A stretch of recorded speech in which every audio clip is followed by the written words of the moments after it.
Hello everybody, Markiplier here, and thank you guys so much for being with me through 1,000 videos. It's hard to even imagine how we've gotten from this point, and I really wanted to do something special for the 1,000 subscriber milestone, or not 1,000 subscriber, 1,000 video milestone, and I think this video is really going to explain to you guys how I got from point A to point B, and how you guys have helped change my life, because these things are really important to me because they tell how I became the person that I am, and I really do appreciate you guys for sticking with me. So here we go! I was born on an island in the middle of the Pacific Ocean called Oahu, which is the third largest island of Hawaii, and home to the city of Honolulu, where I was born on a military base. My dad was a career Army man. He had been in the Army 23 years before he retired, and apparently, while he was stationed in Korea, he met my mom.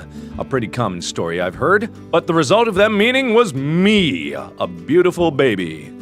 That is not really beautiful there, but my artistic skills are lacking. Anyway, regardless of all of that, I was born, and I was born awesome and muscular. I was a gigantic baby, apparently, which my mom reminds me of every once in a while. I was 10 pounds and 3 ounces, and therefore they named me Mark. All muscle, of course. Don't doubt me!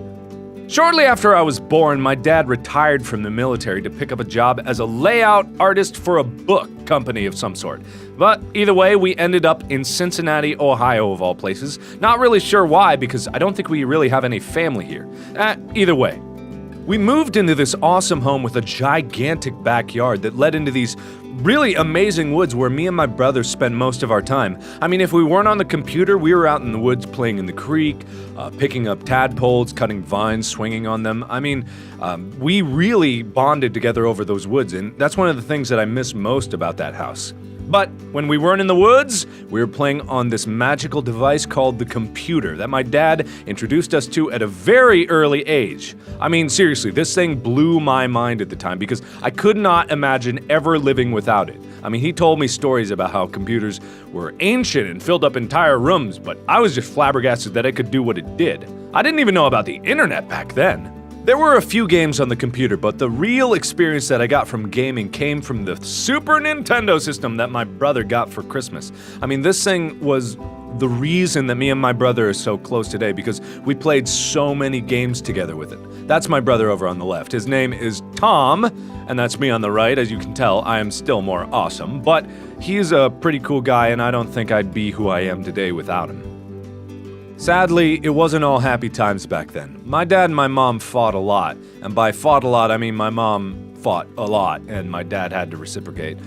She wasn't happy where she was, and, well, we didn't understand why, but me and my brother just tried to distract ourselves with video games. You know, try to ignore it what we can.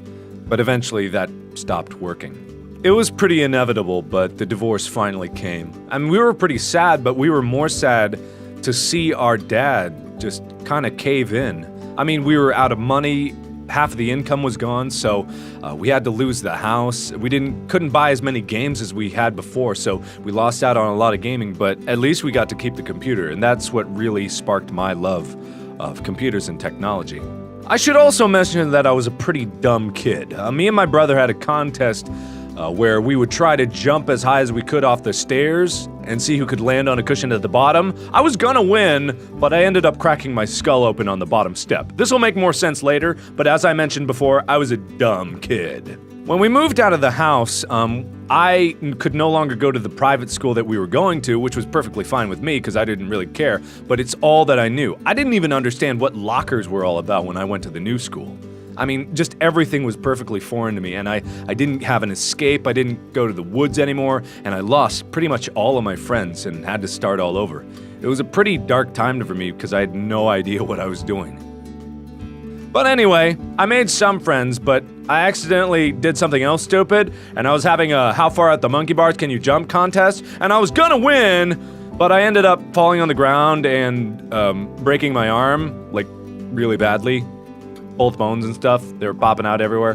But this is actually a good thing, That's my brother there, shocked. But this is a good thing because this led to me finding some friends. And you may ask, well, how did that happen? Well, it happened like this. I had a cast on my arm and couldn't do things like sharpen my pencil. So this really awesome guy named Drew decided that he was gonna help me. And Drew is a tall redhead, but he was a cool guy anyway. He also got me more into band, which is where I made a bunch more friends, and where I blew his face off with my awesome trumpeting skills. Eventually, after dating around for a long time, my dad found someone that we could all agree on. She was pretty much the nicest person that we ever met, and her name was Dee. I mean, I agreed with her because she bought us a PlayStation 2, and I was pretty excited at the time. But also, she did something that we couldn't do at that time, and she made my dad happy. And that was pretty much the most important thing that anyone could do. And from then on, high school started to become a breeze. I was moving through the grades, doing fine, being a good student. I made a lot of great friends, both in band and out of band. I got to play some great games, I was really happy with what I'd done, like Half-Life 2 and stuff. And I had a few girlfriends here and there, and that's always pretty fun when you're just a young teenager and first experiencing the wonders of a relationship and making out and stuff. That was pretty cool, and all in all, things were looking up from that period where we didn't really have anything and didn't have games again, and we're kind of unhappy drifting through life, so things were looking up all the way to going to college, and I was really excited to finally be able to go out on my own. But then, my father brought me some bad news. He put a piece of paper in front of me and just let me read it without saying anything. And I was a pretty smart kid, so I understood every word that it said, all the techno mumbo jumbo. But the main thing is that in basically big bold letters, it said cancer, and the really bad kind of cancer. So that was a really tough time for me because I kind of lost sight of what I was doing. Everything seemed kind of clear to me before, but right now everything was kind of just getting away from me. I thought I knew exactly what I wanted to do, which was make video games. I wanted to do it. My dad didn't agree with me, but I thought that that was what I was going to do. However, I started to realize that games might not work, so I kind of put that off the table and focused on going to engineering. I was originally in civil engineering, but moved into biomedical engineering because they had a medical school program. But that didn't work out either. I didn't want to do that, so I flip-flopped back to engineering again, and then I thought, hey, if I'm going to do what I want to do, I got to do games, and I really couldn't decide what I was going to do with my life. I was kind of at a crossroads and just frustrated. Then, 1 year later, we were all home for summer, and my dad was getting pretty bad with cancer, and he wasn't himself anymore. But one morning, we were all woken up by my stepmom, Dee, screaming, and we went downstairs to see that my dad was dying. And the last words that he said to me were, "I love you so much." And I held my dad's hand as he died.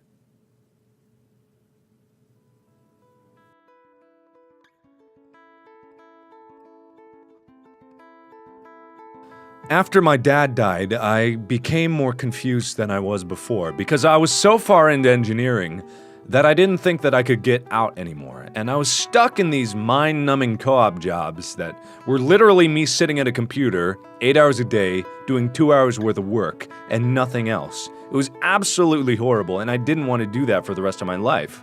And I didn't have time for games, I didn't have an escape, I had no idea what I was gonna do. So I kind of drifted for a few years. And I dated in and out, from girl to girl, but I eventually met this one girl who I kind of liked. She was really cool and really nice, and her name will be Barbara. That's what we're calling her for now. Her name will be Barbara with a C. But anyway, I finally brought her to my mom, who I was living with, because after my dad died, I didn't have my own place, and she did not approve, which made me mad, and she was kind of confused. I was very upset because my mom got so mad that she eventually kicked me out, and there's more to it than that, but that's basically the long and the short of it. So I got mad, and she got mad, and then I went off and get my own apartment because I had a job at the time, that crummy co-op job, but it was still a job. Unfortunately, after I got my new place, my boss told me 3 days before I was supposed to come in for the new quarter that I didn't need to show up, which made me more mad. But I didn't yell at my boss, professionalism and all that. But at the end of the day, I was running out of money and my girlfriend wasn't helping me, and then she started getting mad at me for not being able to do something or other. I can't really remember why she was mad. She was mad so often. But eventually this caused a schism in the relationship, and the stress started to get to me. I was sadder and sadder than I was before, and I just couldn't be in the relationship anymore. But after we left each other, I was stuck alone in my apartment, and I didn't know what to do. And I had this suspicious pain in my side that turned into extraordinary pain in my side. And this extraordinary pain plagued me for a bit until one day I woke up in so much pain that I had to go to the hospital. So I went to the hospital where they told me that my appendix was about the size of a beach ball and needed to come out immediately. They also told me that I had a tumor the size of a fist in my adrenal gland and that needed to come out too, but at a later date. So this was pretty shocking news, and on top of everything that had happened already, I was pretty much stressed enough as it is. But I managed to truck through it somehow, thankfully for reconciling with my mom, and my stepmom was still there for me. The surgeries went well, and I ended up recovering in the hospital for about 2 weeks, and had a lot of time to think about what I'd done. And the more thinking I did, the more frustrated I became. It seemed like everything in my life was completely out of my control, and I had no choice in the matter. So finally, I decided that enough was enough, and I was gonna do what I wanted. But I was still stuck in the hospital, so I got angrier every day. Grr! So when I finally did get out of the hospital, I decided that I was gonna do my own thing. And what I decided I was gonna do was gonna be sketch comedy videos. So I ended up using my tax refund that I had to buy a camera. I ended up doing very little with this camera immediately, so I decided to focus on a few more things before I got started. I got better with my grades in engineering, I decided to dedicate myself to playing games that I wanted to play, and then eventually I decided that I was gonna make my own identity on the internet. And more specifically, on YouTube, where I was able to start a channel that finally made me happy.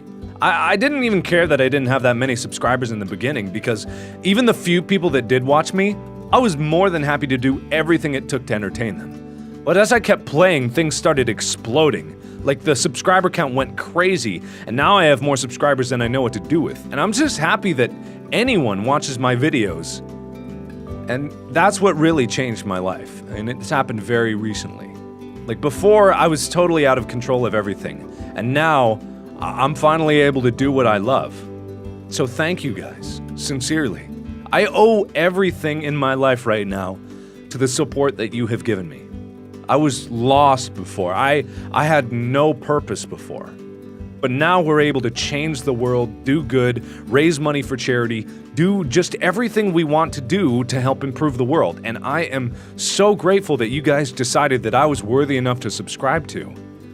So sincerely, thank you guys so much. I owe you everything that I have now. And I wouldn't have it any other way. You guys are the best fans in the world. So thank you again so much. And as always, I will see you in the next video. Bye-bye!